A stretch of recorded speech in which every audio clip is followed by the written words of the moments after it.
One thing I've always known about the country Ghana is how they actually take their education personal. Like they take it personal to the point that they can go to any length to ensure that the rules, the guidelines, the principle, the system they have set out or set in place for what their educational system, their curriculum, their pattern, especially on the free education should actually look like or be.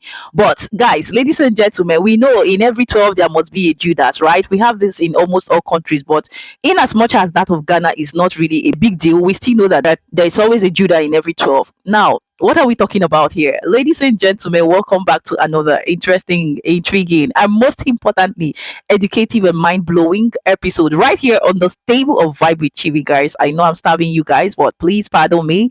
Welcome back for what we have for today, because at the end of the day, this video I'm about to show to us is definitely going to blow our mind. Ask me how.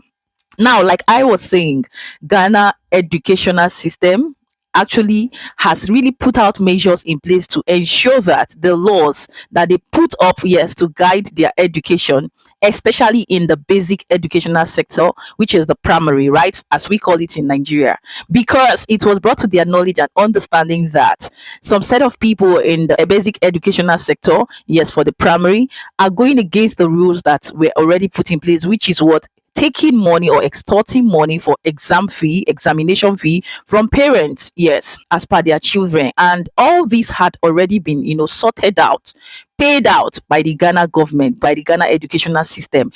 Did I actually, or do you actually even know that when it comes to Ghana education, starting from the basic down to the junior high school, senior high school, it is absolutely free, free. If you're an OG, you've been following me from the channel Chiviki Inspirations, you can attest to the fact that when I was doing my school series, some of you were asking one particular question: what is it for Nigerian education? Is it free?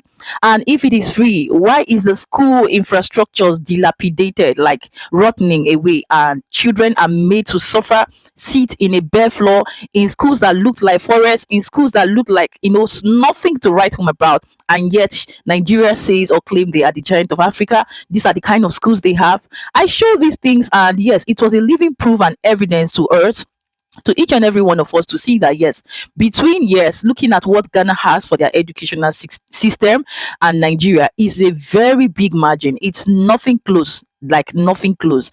Because at the end of the day, when I came up with what Ghana had going on, even for the junior, senior high schools, it was mind blowing, like mind blowing. If you can attest to that or you're a living witness, let me know in the comment section. Why am I saying this? I'm saying this because I have always bragged, I've always, boasted with Ghana education, Ghana educational system everywhere I go. One thing that I can stand and, banter with anyone any day anytime is Ghana education, their security, their medical system, their healthcare system, how free it is, yes, with the Ghana medical card, and a lot of things: security, safety, peace. If you know, you know. Let's not even be hypocritical about this. And in as much as I've always boasted with that, I don't want anything, or I wouldn't even want anything to thwart it. That's why I said in every 12 there must be Judas. Now, when the Ghana educational system, the minister for Ghana educational system, actually found out this, he was so pissed, he was furious, and you see, he did not take it lightly with them. He came up with stringent measures to checkmate, yes, what is going on in most of these schools where these kind of things were happening. And he was like, if any of this should happen here, if anyone is being caught, that person is definitely going to face the warrant. And now you see why Ghanaians succeed. You see why Ghanaians move forward. They don't support crime, they don't support illegality, they don't support corruption. Exactly. And that's one thing that has brought them thus far where they are. So let it not seem as though maybe I'm just making up the story. As reported from a news channel, I just want us to take a very good look at a video that will confirm all I've been saying. Then I will come back to sum it up. Stop taking exam fees in public basic schools. GES to all school heads. The Ghana Education System, GES, has warned all public basic schools against demanding fees from students before allowing them to take their exams.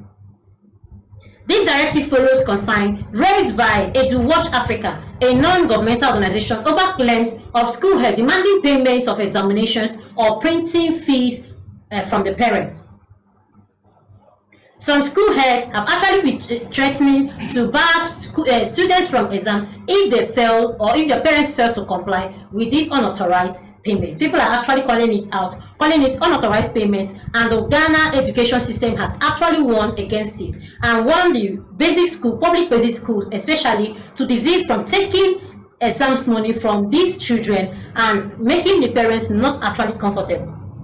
Some school heads have actually been threatening to bar students from exams if their parents fail to comply with this unauthorized payment. Why threatening the students when you know the payment is even unauthorized? Edward African described this practice as illegal and unaccepted, emphasizing that the government is responsible for financing the educational program under the free compulsory basic education policy. In an interview on Monday, still with Nade Tete, the acting director of Ghana Education Service, Professor Ernest Kofi Davis, reiterated that public basic schools are prohibited from charging students for examinations fee. He labeled such action as unacceptable and when all the heads of school found violating this policy as they would face the sanctions. Prof. Davis said, I have requested my team to write to school heads to inform them that they are not supposed to take exam fees from public school students. So they have to desist from doing that. They are not expected to take examinations fee from these students. So what are they doing? What they're actually doing is very unacceptable. If we gather any head doing it, we'll sanction the head. It actually might be you losing your work or any of these things because as it is against the policy of Ghana Education Service to actually be demanding exam fee from these public free education basic schools. Why are you actually still doing it? That's the question that people are actually asking them. Exactly. It is confirmed illegal. Illegal. What will it profit you that the government is taking care of all these things? Then you want to go behind, to actually extort money from parents. Parents whose mind and heart are not even placed in that limelight to begin paying money. Government is literally taking care of all these things for crying out loud. Why not let the parents be? Why not let the system be the way the government of Ghana educational system has mapped out, has planned it, and they are sustaining that? One thing I've always feared, okay, before the coming of the President John Dramani Mahama, because I followed up that of Akufo-Addo, the past president, the free educational system, right? And it was managed and run. I don't know to what extent, but at least to a good extent. We had the STEM education, we had different kind of the TVET, the technical, well managed and run by the government. Let's give them that flowers, at least if not 100% to a good extent. But I was always worried and curious about what it will be for this coming president. But from the look of things and what the minister is doing today, I can beat my chest to say that there is hope and they are doing their best. It might not be 100% for you because there is no perfect situation, perfect country, perfect people anywhere in the world. That's why when I look at you, those Ghanaians in the comment section complaining and lamenting, I appreciate it on one hand because you will always want more. You will always want your country to do better. I don't take it out on you because that's the spirit, right? You keep your leaders on their feet, on their toes to do their job. Is one thing I've known from you guys, not by talking, by actions. And it has proven beyond every reasonable doubt in the incoming of this president, the current president, John Dramani Mahama, how all of you came out in mass to vote him in, yes, against the other party, right? Based on the reasons why you people actually wanted him to come into power. And now I think from the look of things, it is definitely going to take time, bit by bit, step by step, for him to achieve all the agendas. Yes, all the agendas that he proposed in his manifesto, one after the other, he would do it. So no pressure. And at the end of the day, it is for one common goal I see in the motherland. That's why, on the other hand, too, I would always tell you people to appreciate what you have because you people didn't know before now when I was talking or when most of us talk about Nigerian educational sector or system. You actually did thought it was a joke. But I think like what I mentioned in the beginning, from what you people saw in that series, how crappy and dilapidated Nigerian educational sector is from the basic down to the senior, junior, secondary, even most universities, I can say, is really lagging behind, is suffering, and is as a result of lack of maintenance, management, bad leadership, corruption, even lack of cleanliness from the students. Most of you could attest to that. Even in universities where at the end of the day they had good, structures, the students at the end of the day we are not able to maintain them, and you guys saw it. You were like, why are these students so dirty? Is it the government that will come and do this for them? Is it the government that will come and do that for them? You saw it and you mentioned it, and and it also threw more light on how littered and untidy most Nigerian students can be compared to what we saw in the Ghana educational structures environment during the touring of the school and the rest of them, right?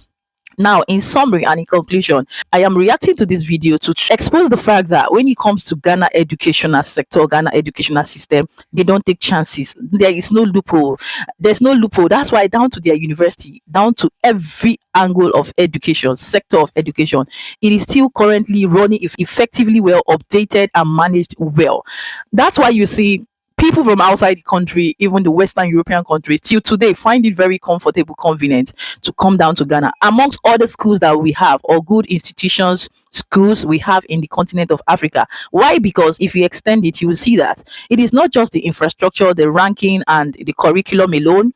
It is mostly the safety, the peace, and the security that Ghana has, the comfort, the electricity. In fact, most things that every civilized, developed state country would actually seek and sort for is what Ghana has. That's why you see that most times, most people tend to go or settle in to Ghana for education, like into any other country, right? And this is not to say that in Africa there are no good institutions. We have, but I've given you reasons why I think most people prefer to come study in Ghana. Even my fellow Nigerian citizens would always, like we have always seen, prefer studying in Ghana than even their own country, Nigeria, right? And that is it for today. I don't know what you think about what we have just said today or what we've shown here. If you're a Ghanaian and you can relate to what I'm saying, you can, understand without sentiment, emotions, and bias, kindly do so in the comment section. And please, if you have not liked this video, I beg of you to kindly destroy the like button, share this video, and stay subscribed to be a part and parcel of this unique family. It's totally and absolutely free of charge, no service charge attached. Yes, and don't forget to turn on the notification bell next to it so that whenever I post new videos here like this, interesting ones at that, you'll be the first to get notified. Exactly. And that is what we have for today, which brings us to the end of this episode. Like I said, leave your thoughts, your opinion, your input in the comment section, and let's have this conversation rolling. And keeping it real, happy, safe, and blessed. Coming from the stable of the ambassador, one of the motherland, Oshe Baddest. And I will see you in my next one. Ciao, ciao. Mwah.